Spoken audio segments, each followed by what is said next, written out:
1,000 women bald from taking the pill. That was the headline trumpeted in a newspaper in the mid-20th century. Not one more, not one less. Exactly 1,000 follically challenged females. It's hardly surprising that sections of the media should invent such stories to scare women into neglecting their reproductive health, but at least we've evolved from years gone by when sex was for the sole purpose of procreation, haven't we? Well, no. As it turns out, there was already a woman in ancient Egypt who cursed the gods and her own steamy mix of crocodile manure when her period failed to make an appearance. Being able to decide how many children you want to have, if any, and when to have them may be a relatively modern achievement, but it's something that's been attempted for centuries. In addition to the original and most popular of all birth control methods, the coitus interruptus, or the famous pull-out method, responsible for bringing more children into the world than Attila the Hun and Mick Jagger combined, all sorts of extraordinary tricks have been tested out. With any success?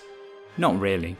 The first document to make an explicit reference to contraception is the Petri Medical Papyrus, written about 1850 BC. This ancient Egyptian text uncovers how a putrid paste using crocodile dung, sour milk and herbs was inserted into the lucky recipient's vagina with the hope it would create an acidic barrier to sperm. A more palatable but no less useless technique was using vaginal douches with honey and sodium carbonate.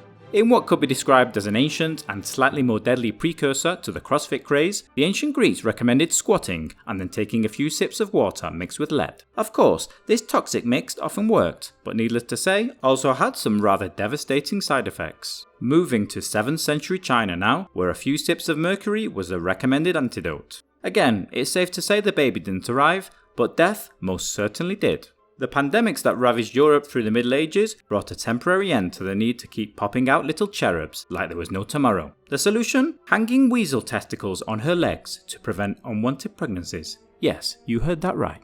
Let's not forget the sponges soaked in lemon, an early version of the cervical cap using Casanova's half a lemon trick, vaginal douches, and the condoms made from animal guts or linen. Now, the Victorians were a puritanical lot, but just for show. It was believed that after coitus, a woman should dance or ride a horse along an uneven path. But beware of the place chosen for copulation, because if it was done on some stairs and the dancing didn't work, it was said the child would come out with a back like Quasimodo. And you complain about condoms? Come on, man.